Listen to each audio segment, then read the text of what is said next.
Olá, olá, tudo bem contigo? Estamos novamente reunidos para a sequência de nossos estudos dentro do direito constitucional. Hoje para a nossa aula de número 2. O que nós tratamos na primeira aula, você está lembrado?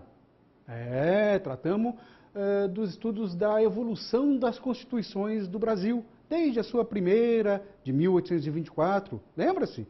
Chegando até a Constituição atual de 1988. É claro que de maneira bastante superficial em cada uma delas. Tratamos também do que possa ser entendido como Constituição, não é? Quem cria a Constituição. Passamos para a aplicabilidade e eficácia das normas constitucionais. Lembrou-se? Somente para que nós façamos aí uma breve recapitulação. Na aula de hoje, nós vamos tratar efetivamente do início do estudo das normas constitucionais vigentes, ou seja, da Constituição de 1988, partindo dos seus princípios fundamentais. Esse é, portanto, o objetivo dos estudos da nossa aula de hoje.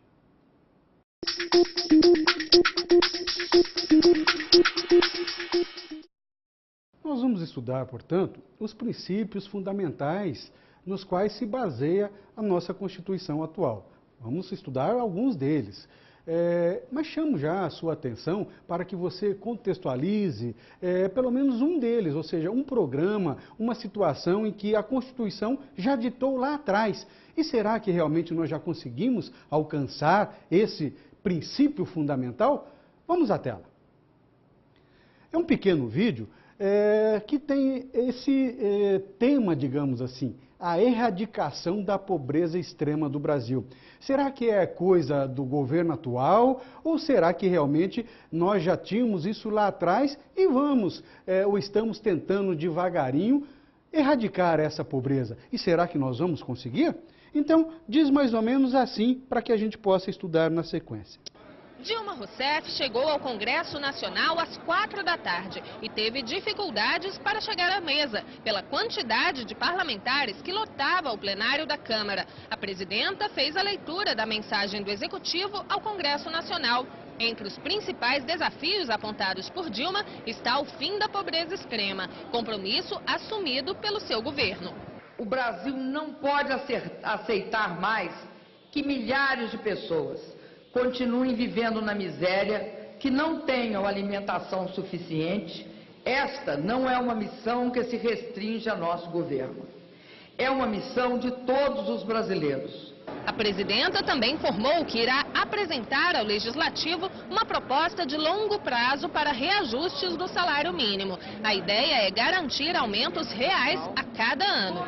Manutenção de regras estáveis que permitam ao salário mínimo recuperar o seu poder de compra é um pacto deste governo com os trabalhadores. A criação de um sistema de alerta e prevenção de desastres naturais para evitar tragédias como a que afetou o Rio de Janeiro no mês passado, deixando mais de 850 mortos, também foi destaque na mensagem do Executivo. A necessidade da reforma política também foi outro motivo de aplausos durante a leitura da mensagem. Melhorias na saúde e educação também deram a tônica do discurso, que durou cerca de meia hora.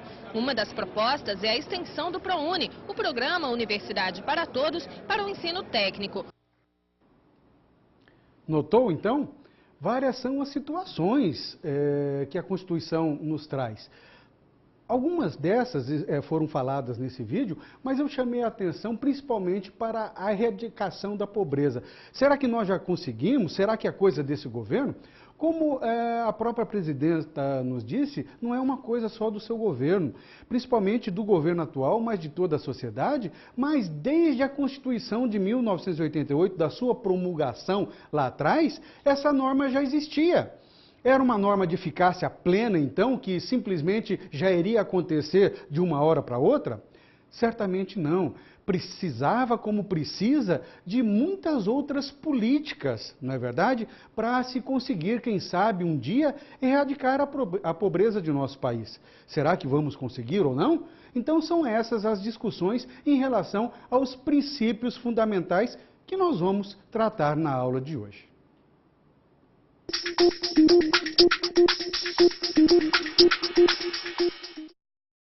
A Constituição atual já começa, no seu primeiro artigo, a falar do que ela irá tratar e no que ela está baseada, ou seja, nos seus princípios. Princípio é o que para você? Princípio é aquilo que vem antes, é o começo, é a origem? Claro, é tudo isso. Mas um princípio jurídico e principalmente um princípio constitucional, ele é tudo isso e mais um pouquinho, não é? Ele nos dá o norte, ele nos dá o caminho a ser seguido. E são esses os princípios basilares da Constituição que nós vamos tratar a partir desse momento. Então, vamos ao quadro. Acompanhe-me. Lá no seu artigo 1º, diz assim a Constituição vigente, Constituição de 1988. A República Federativa do Brasil, e aqui já nos recomenda um entendimento. República Federativa do Brasil, formada pela união indissolúvel dos estados e municípios e do Distrito Federal. Ou seja, não há como dissolver estado e ou municípios. Constitui-se em Estado Democrático de Direito e tem como fundamentos. Por esse caput do artigo 1º, ou seja, a cabeça, o início do artigo, nós já podemos entender algumas coisas. República Federativa do Brasil. Esses fragmentos nós vamos tratar devagarinho, não é? O que é república, o que é federação e etc. Mas, somente para que você já coloque na sua cabeça que, desde o começo até o final, nós vamos encontrar vários princípios constitucionais. Mas, especialmente nesse começo, a Constituição já deixa bastante claro, para todo aquele que realmente folheá-la, lê-la, no que se fundamenta tudo aquilo que será tratado, tá bem? Vamos então ao acompanhamento disso. Vamos lá. Fundamentos, primeiro, em relação ao Estado, ou seja, se baseia, se fundamenta no quê? Em relação ao Estado, primeiramente, dizendo que a forma de Estado é federal. Estado federal, o que é isso? Federativo, é aquele comecinho. Poderia ser confederativo. O que é uma coisa, o que é outra? Então, os estados, não é? Os entes federativos são criados estados, que em princípio são autônomos, livres para determinadas situações, mas existe um poder central, que em determinadas situações a ele se deve obediência. Ao contrário, por exemplo, de uma confederação, onde os estados seriam totalmente autônomos e independentes, como se fossem nações soberanas. O nosso, então, é o quê? Federativo, tá bem? Pelo menos nesse primeiro momento. Vamos às outras situações, vamos lá. Se a forma de Estado é federal, ou seja, forma de Estado federativa, a forma de governo, ou seja, como que o Estado Democrático de Direito Brasil tem o seu governo? É uma república. República. Nós poderíamos pensar o contrário da república. O que nós já passamos que não foi república?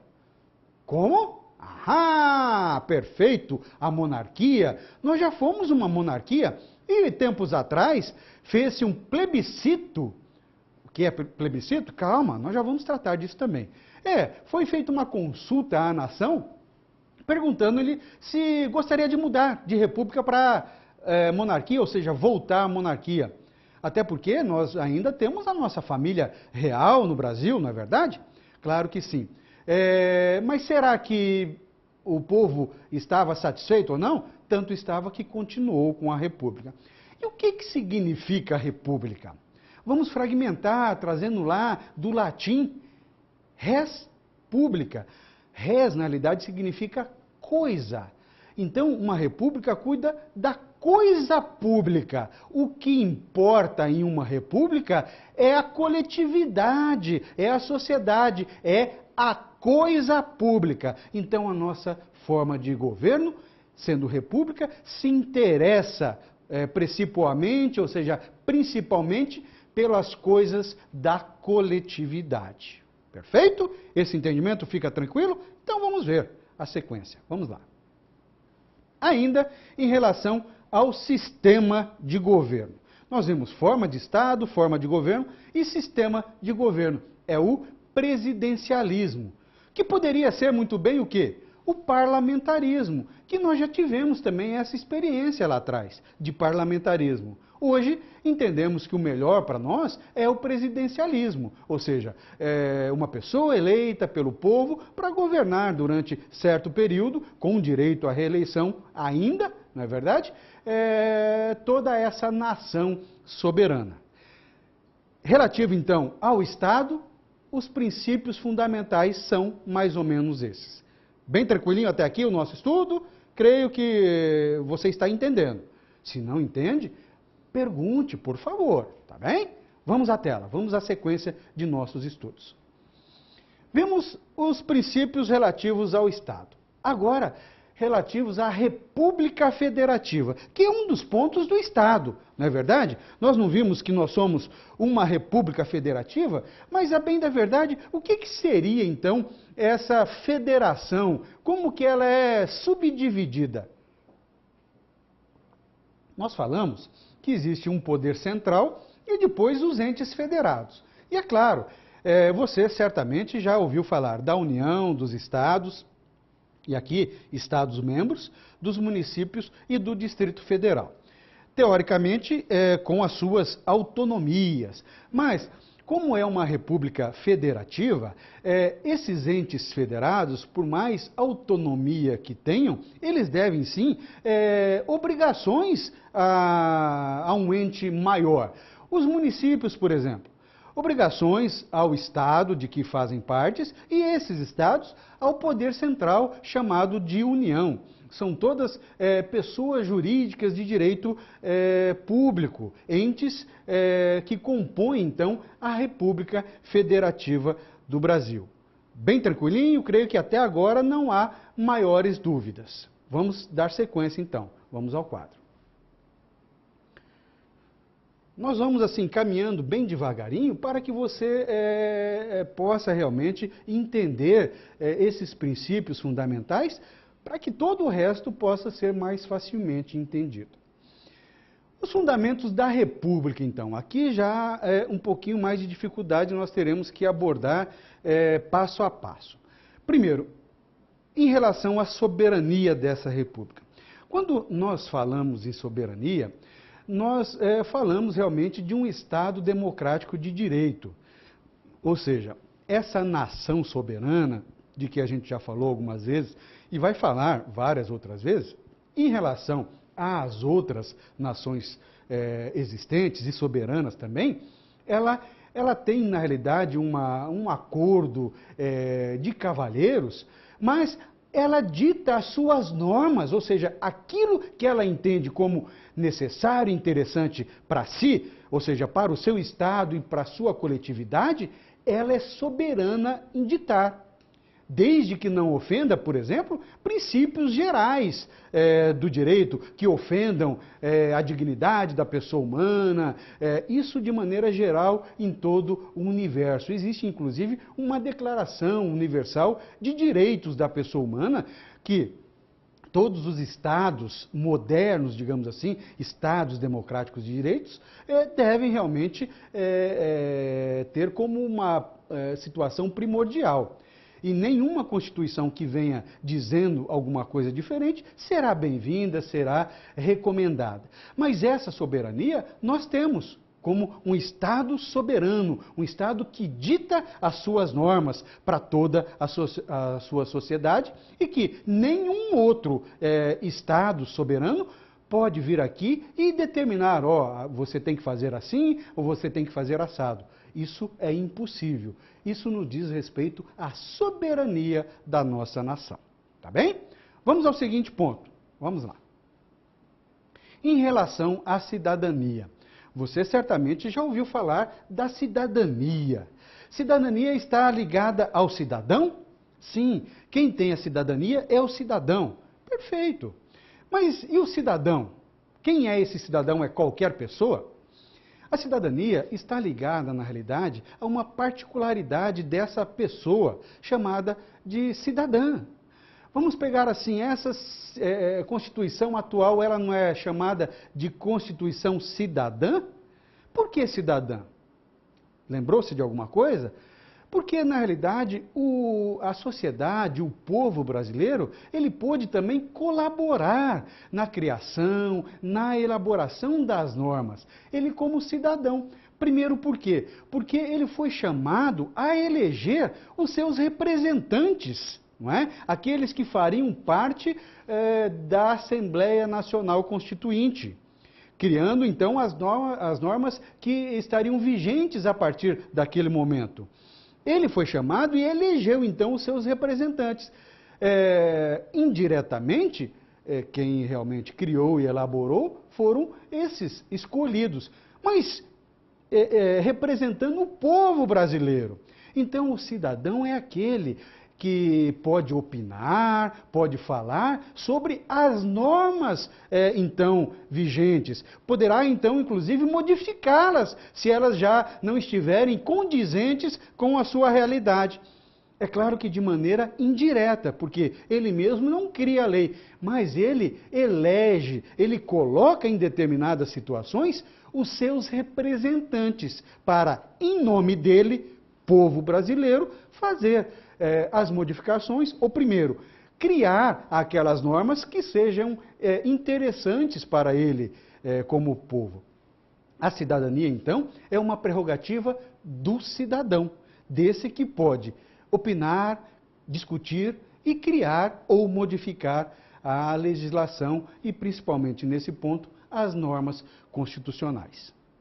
É fundamento constitucional, então, a cidadania. Vamos ver mais algum, vamos lá. A dignidade da pessoa humana. Pergunto a você, para uma pequena reflexão. O que você pensa ser a dignidade da pessoa humana? Todo mundo tem essa dignidade? O que é ser digno como pessoa humana? Refletiu rapidamente? Veja, eu creio que nós poderíamos generalizar. O que é viver com dignidade? O que é ter dignidade? Uma pessoa ter dignidade? Me parece que é muito genérico, não é verdade? Teria aplicabilidade imediata a essa situação?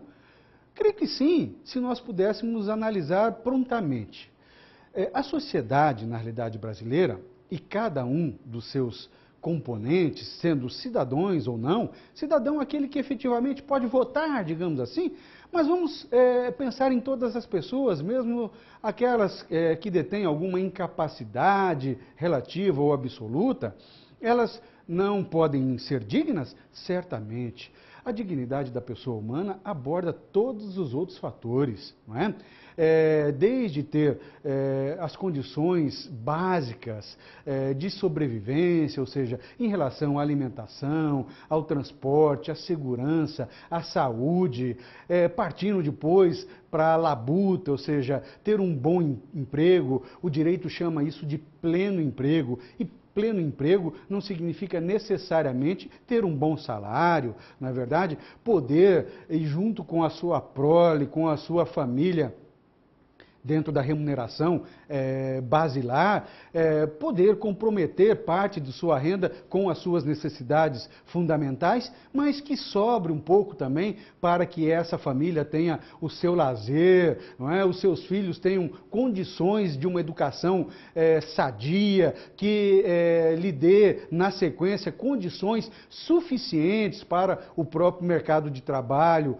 Veja, nós poderíamos conversar sobre a dignidade da pessoa humana durante horas, não é verdade?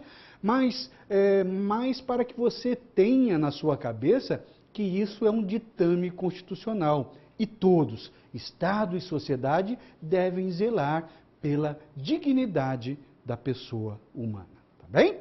Vamos mais algum fundamento, vamos lá, acompanhe. Os valores sociais do trabalho e da iniciativa privada.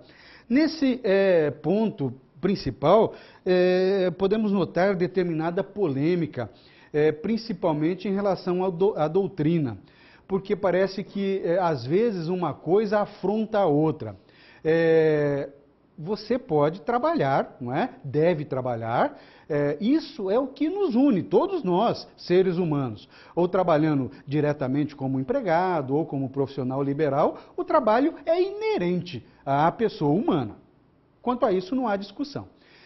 Mas a Constituição também se baseia na livre iniciativa, ou seja, dando a qualquer pessoa a possibilidade de explorar uma atividade econômica. E, teoricamente, sem maiores exigências, senão aquelas basilares, a Constituição dos seus modelos contratuais, digamos assim, estatuto ou contrato social, diz a legislação que deve ser registrado e etc, etc. Mas, teoricamente, independente da atividade, sem maiores exigências, a não ser em certas atividades que precisa, sim, de uma exigência maior. Ou seja, livre iniciativa, dando, inclusive, a possibilidade da livre concorrência, trabalhando lealmente, leal e legalmente, eu diria, não é? Até para que os seus concorrentes também possam trabalhar da mesma forma. Mas, se ele dá essa livre iniciativa, em determinadas situações, ele não esbarra também no trabalhismo, nas condições sociais e de trabalho do seu colaborador, do seu empregado? Em determinadas situações, nós poderíamos até ver, sim, uma afronta em uma outra situação. Mas o que a Constituição ela quer nos trazer é que as duas situações devem e podem andar de mãos dadas, sem dúvida nenhuma. Um pleno emprego e a livre iniciativa são basilares e essenciais para que essa mesma sociedade possa, principalmente, dar uma vida digna a todos os seus componentes. Tá bem? Vamos a mais uma situação fundamental. Vamos lá. Ainda como fundamento da República, o pluralismo político. O que é isso? É o que você pensou mesmo, não é? Vários partidos políticos, claro, ou pelo menos vários pensamentos, vários ideais políticos. Os objetivos, os fundamentos da República são os mesmos, para todos que aqui estão. Mas, para se chegar a esse ponto final, digamos assim, nós sabemos que podemos pensar de maneiras diferentes para alcançar o mesmo objetivo, mesmo que partamos de ideais distintos, politicamente falando. E essa liberdade a Constituição também nos dá. E aí nós vamos entender o porquê de tantos partidos políticos, pelo menos no campo do dever ser. Não é verdade? Cada um com o seu ideal, de certa forma diferente do outro, mas para quê? Para alcançar o mesmo objetivo. Talvez com aquele princípio basilar e partido pensando assim, partido pensando não muito assim, chegar mais rápido àquele objetivo fundamental que a Constituição nos dita. É basicamente nessa situação, dando então a cada um pensar e opinar da forma que melhor entenda. Perfeito? Bem tranquilo? Eu tenho certeza que sim, você é um grande estudioso da nossa Constituição. Vamos continuar então com nossos estudos. Vamos lá. Objetivos da República. Nós tratamos dos fundamentos, agora dos objetivos. Artigo 3º, diz mais ou menos o seguinte, um deles, construir uma sociedade livre, justa e solidária. E aqui eu chamo a sua atenção, porque são três alicerces. Uma sociedade livre, uma sociedade justa e uma sociedade solidária. Perfeito. Vamos trabalhar um pouquinho com esses três sustentáculos, eu diria assim. O que é uma sociedade livre? Vamos falar da liberdade. A nossa Constituição atual, vigente, ela fala em liberdade em todos os aspectos. Essa sociedade ela deve ter liberdade irrestrita. O problema é que quando ela dá essa liberdade em todos os aspectos, em algumas situações nós vemos que uma liberdade parece que bate de frente com a outra. Liberdade de imprensa, privacidade, são liberdades, ou seja, eu sou livre para fazer as minhas coisas pessoalmente. E aquele que trabalha com a notícia, por exemplo, ele não tem a liberdade de divulgar tudo? Não, talvez nem tudo. Ele é cerceado em algumas situações. Pois é, aí que os princípios eles podem bater de frente. E é claro que princípio será sempre válido, mas em determinada situação um falará um pouco mais alto do que o outro. E é claro, aí o Poder Judiciário, que é aquele que foi criado para eliminar os conflitos existentes, ele vai determinar, naquela situação pontual, qual o princípio que fala mais alto. Não que o outro deixou de existir. Pelo menos naquela situação, ele não terá, digamos, um vigor um pouco maior. Tá bem? E o que é uma sociedade justa? O que é a justiça? Quando esse objetivo vem à tona, ele não vem querendo dizer que é uma sociedade que aplicará o direito. Não é? Direito e justiça, nesse sentido aqui, não são sinônimos. É claro que o direito, ele vem sim para pacificar, digamos, toda e qualquer situação, de maneira justa. Mas nós podemos encontrar, se assim pudéssemos dizer, determinadas situações que mesmo tendo sido aplicado o direito, não foi praticada a justiça. Um direito injusto em determinadas situações. Aqui é também genérico, é amplo. Uma justiça... Não é? O que é ter uma sociedade justa?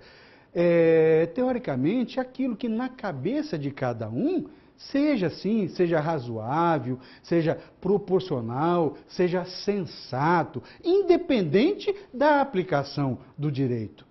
Aí você me diria, mas Silvano, seria a perfeição então, se todos pudéssemos pensar com essa certeza de que a justiça estava sendo colocada independente do direito, seria talvez um direito natural?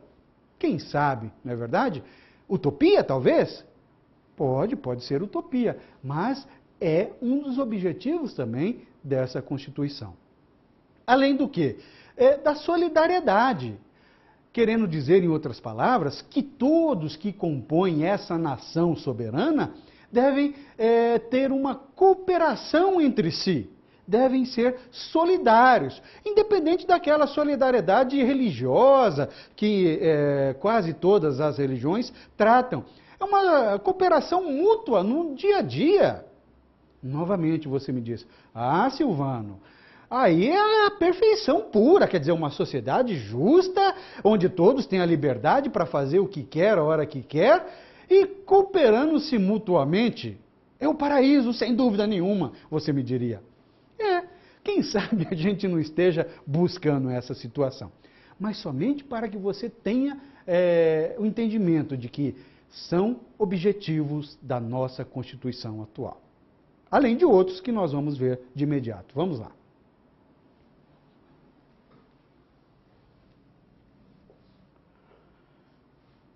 Garantir o desenvolvimento nacional. Perfeito. Aqui são situações genéricas. E até por isso, em determinadas normas, o doutrinador dirá que são normas programáticas.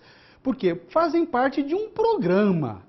Não de um programa de governo, de um programa de um Estado democrático de direito, de uma nação soberana, independente de quem esteja no poder, independente do partido que esteja no poder, como diz a nossa presidente lá naquele videozinho, não é?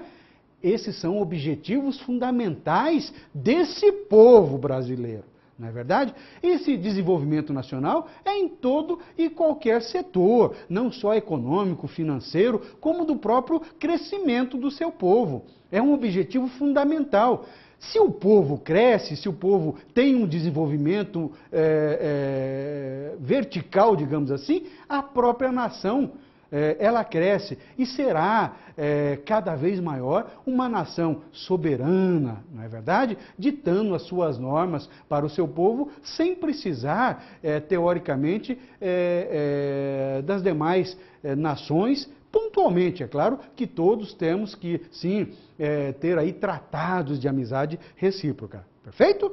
É nesse sentido que esse objetivo nos traz o entendimento. Vamos ver mais algum, vamos lá.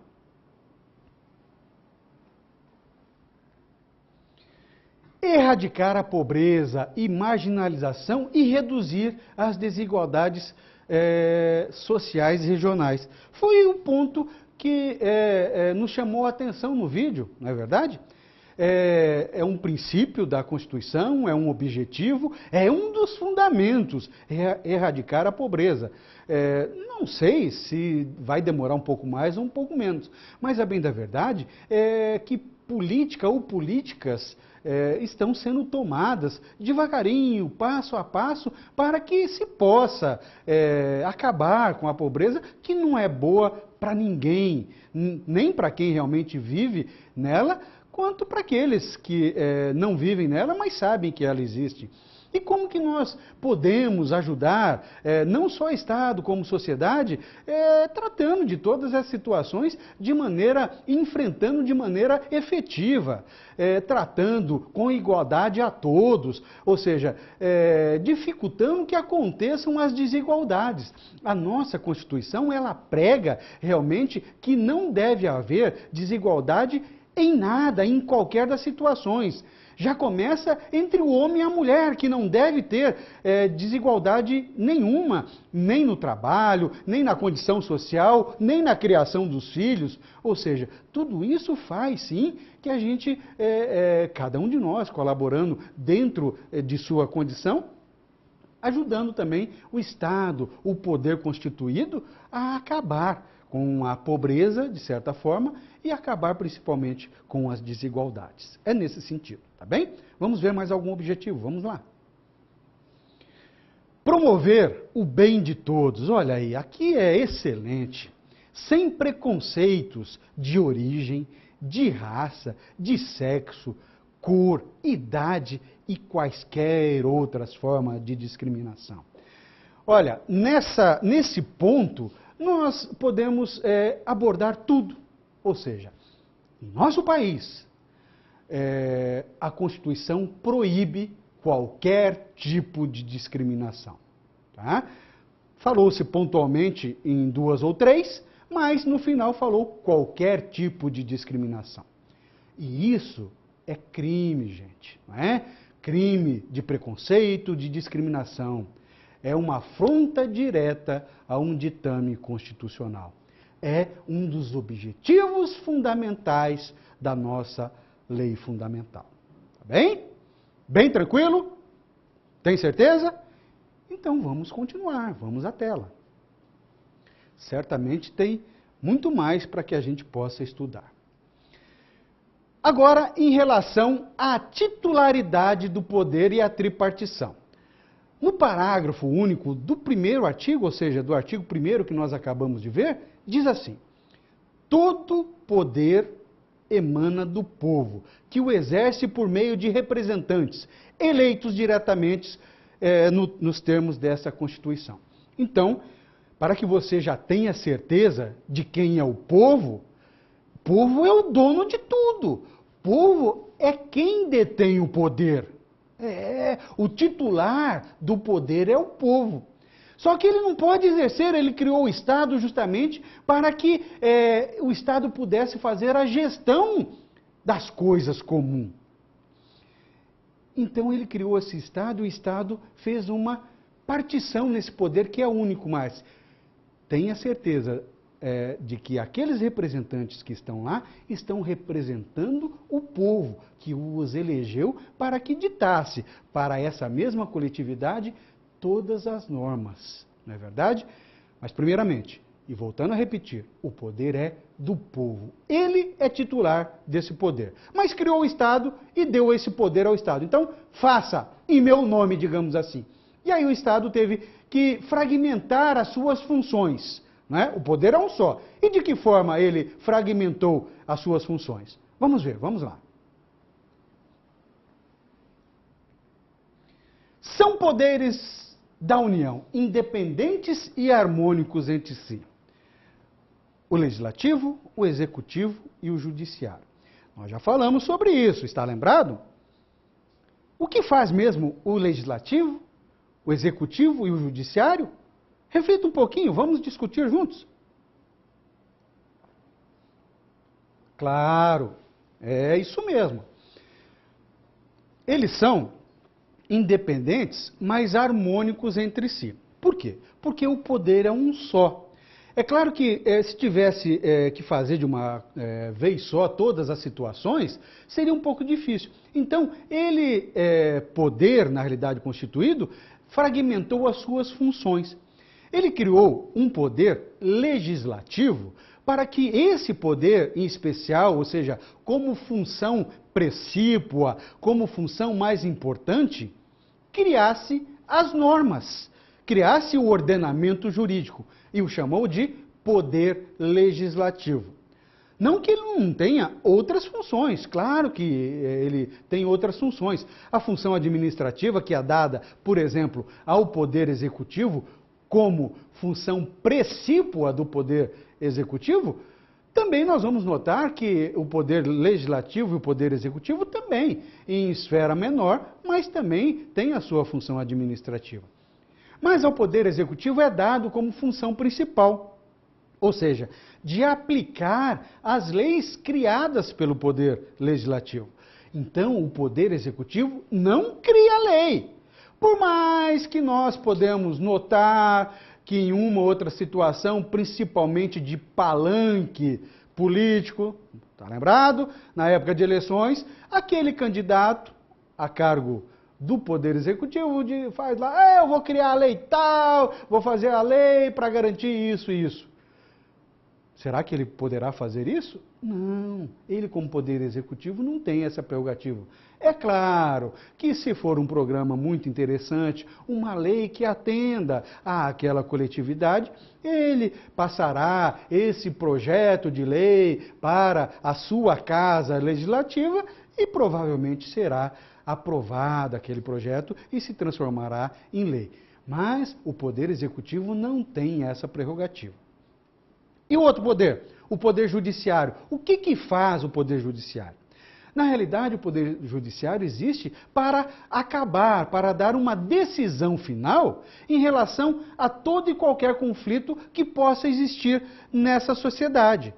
Conflito entre particulares, e o particular aqui podendo ser a pessoa física ou a pessoa jurídica, mas também conflito envolvendo o Estado.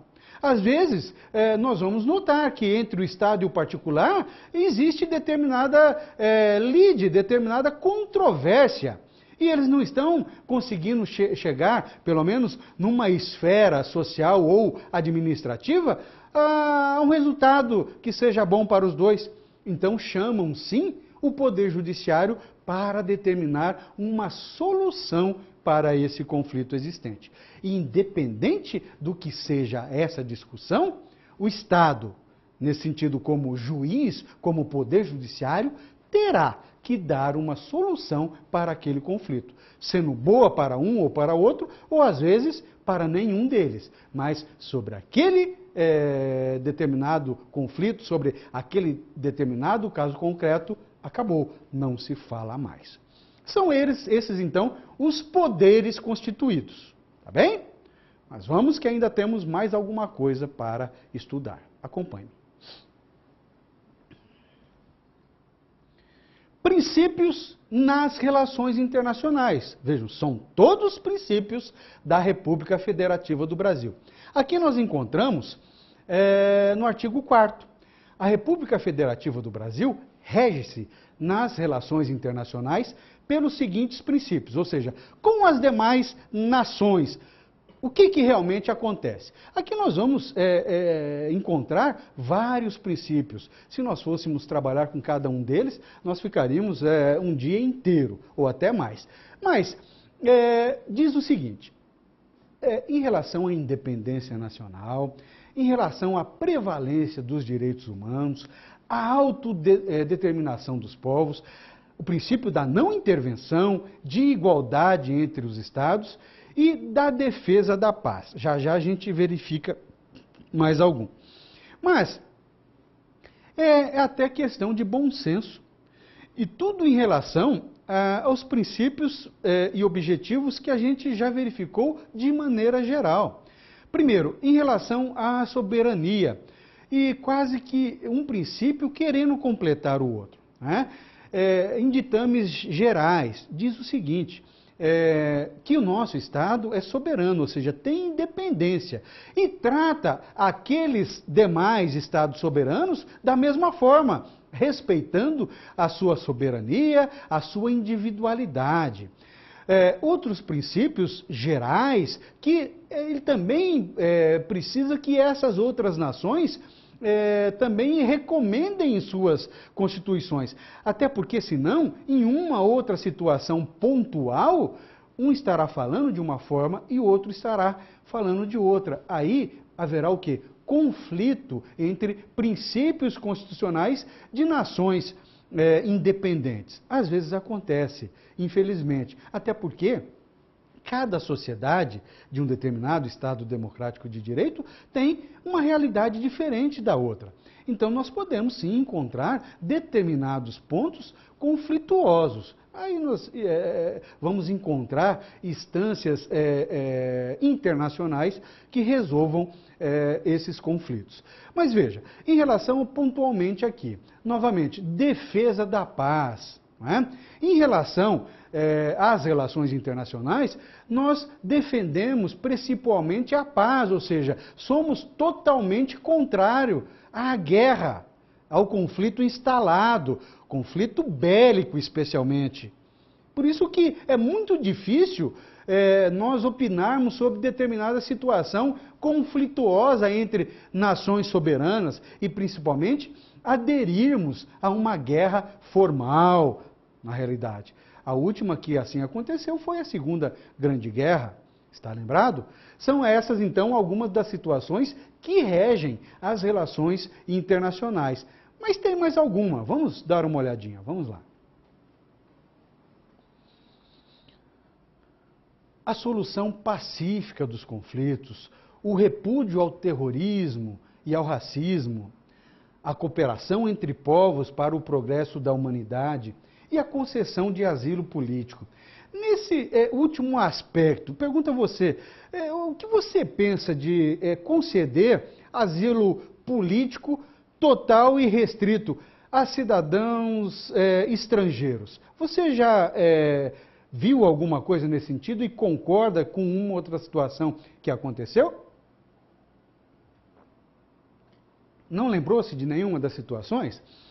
Vamos, primeiramente assim, e reforçando aquela situação de que nós somos contrários a conflitos armados, não é? Baseando, inclusive, numa solução pacífica para todo e qualquer tipo de conflito. Mas uma situação que é mundial, não é?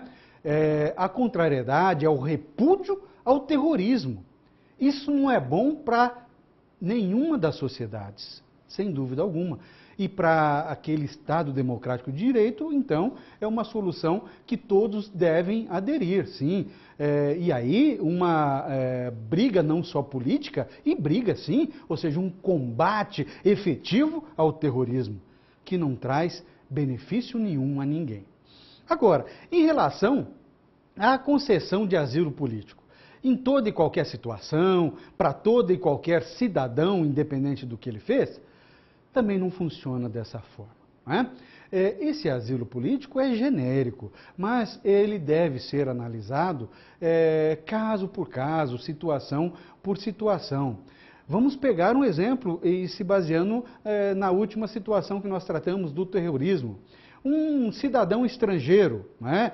Conhecido internacionalmente como terrorista, ou seja, ele pratica esses atos em qualquer situação, em qualquer território e se encontra no Brasil, digamos assim. Aqui ele não cometeu delito nenhum, não fez nada e pede asilo político ao Brasil. Será que será concedido? São situações, então, particulares, peculiares, que devem ser analisadas. E, é claro, o governo brasileiro, analisando por todos esses fundamentos e objetivos, dará, sim, uma solução mais efetiva para cada situação que se apresente. Tá bem? Vamos dar sequência? Ainda tem aí mais alguma coisa que a gente pode estudar dentro desses fundamentos e objetivos. Vamos ver, vamos lá.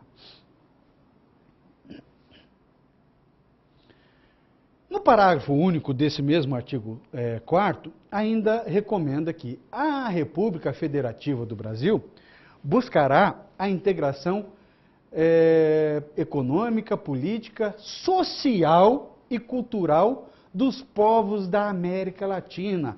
Opa! Lembrou-se de alguma coisa? Primeiro, a cabeça do artigo, né, o caput, diz de maneira geral para todos os povos. Aqui diz mais pontualmente em relação à América Latina, onde nós estamos situados, né, visando a formação de uma comunidade latino-americana de nações. Te chamou a atenção para alguma coisa? Você se lembra do que lendo esse parágrafo único? Lembrou-se? Ahá! É do Mercosul que nós estamos falando. Claro. Então, a criação do Mercosul, ela já veio com respaldo constitucional. Pelo menos, não a criação do Mercosul, digamos assim, mas pelo menos o Brasil sendo um integrante do Mercosul e fazendo de tudo para que as nações latino-americanas pudessem ter uma integração muito maior e pudessem ter uma cooperação em vários aspectos, sociais, econômicos, etc.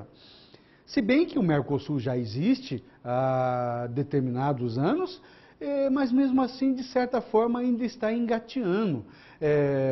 Nem todos os países, as nações soberanas da América Latina dele fazem partes, e às vezes nós encontramos determinadas barreiras para que mesmo aqueles que já fazem parte tenham aí uma cooperação maior.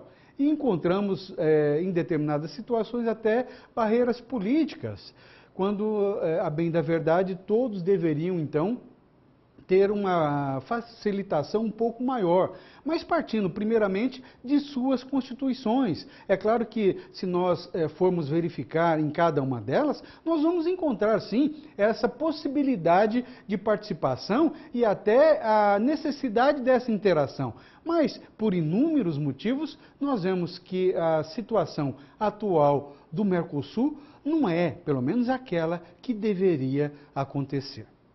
Tratamos, então, até o momento, de fundamentos da República Federativa, de objetivos fundamentais, dando a você um apanhado geral do que traz a nossa Constituição.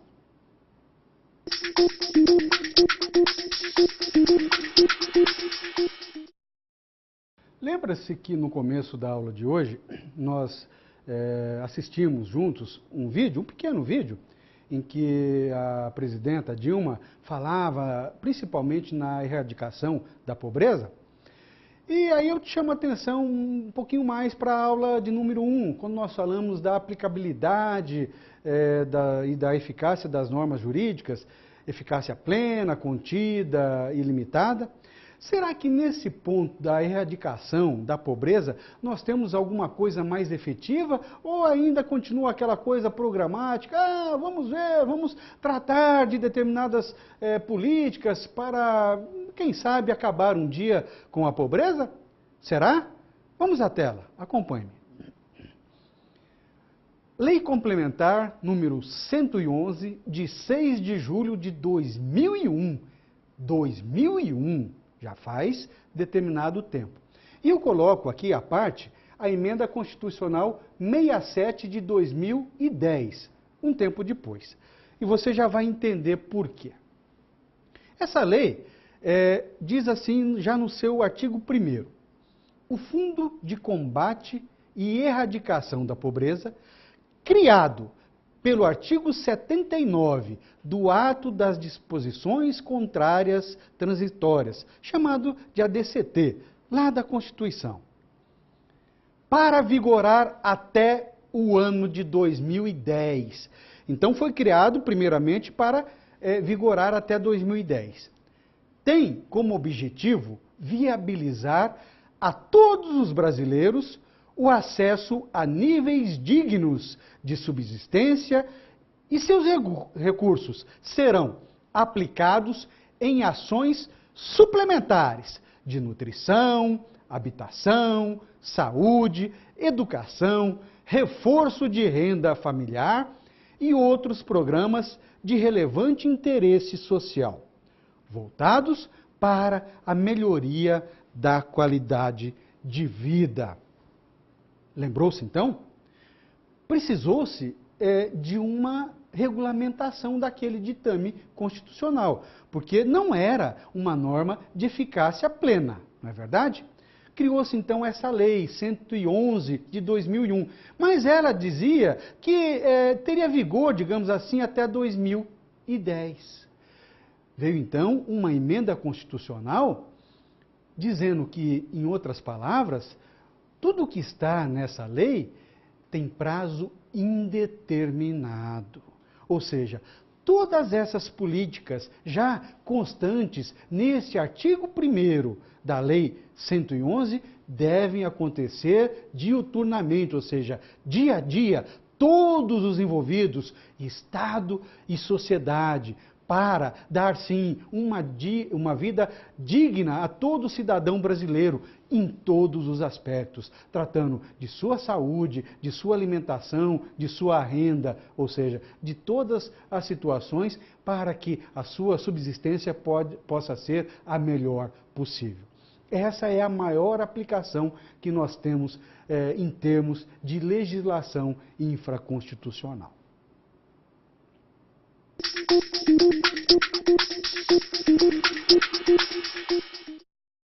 Pois bem, vamos então resumir, sintetizar alguns dos institutos tratados na aula de hoje, para que você tenha assim mais prontamente alguma coisa daquilo que nós vimos? Vamos ao quadro, vamos lá. Já em seus primeiros artigos, a Constituição Federal de 88 define seus fundamentos e objetivos, deixando clara sua intenção de determinar que o Brasil seja um Estado soberano, onde o poder é uno, ou seja, único, e de seu povo, ele tem a titularidade desse poder. E que sua vontade é a de construir uma sociedade livre, justa, sem desigualdades e também uma sociedade solidária, principalmente com a erradicação da pobreza e da marginalização, baseando-se especialmente na dignidade da pessoa humana e nos valores sociais do trabalho e também da livre iniciativa. Não foi basicamente o que nós tratamos na aula de hoje? A partir do seu artigo 1º, a nossa Constituição, ela dita, sim, os princípios fundamentais, tanto para o Estado quanto para a própria sociedade brasileira. Em seguida, ela traça os seus objetivos. Objetivos que nós já vimos em determinadas normas de eficácia plena, outras de eficácia contida e outras de eficácia limitada. Mas nos recomenda o entendimento, principalmente, de que a discriminação não pode acontecer, em qualquer que seja o seu nível, praticando, ao invés, a igualdade, ou seja, desigualdade não pode existir. Tratando desde o começo, ou seja, tentando acabar com a pobreza, erradicando, tirando a pobreza do nosso país. Somente assim, todo e qualquer cidadão brasileiro possa ter uma vida muito mais digna em todos os aspectos, em seu trabalho e fazendo com que um empresário, aquele que alavanca a economia, tenha também condições de trabalhar livremente com a sua atividade escolhida. Chegamos novamente ao final de mais uma aula. Espero você no próximo encontro.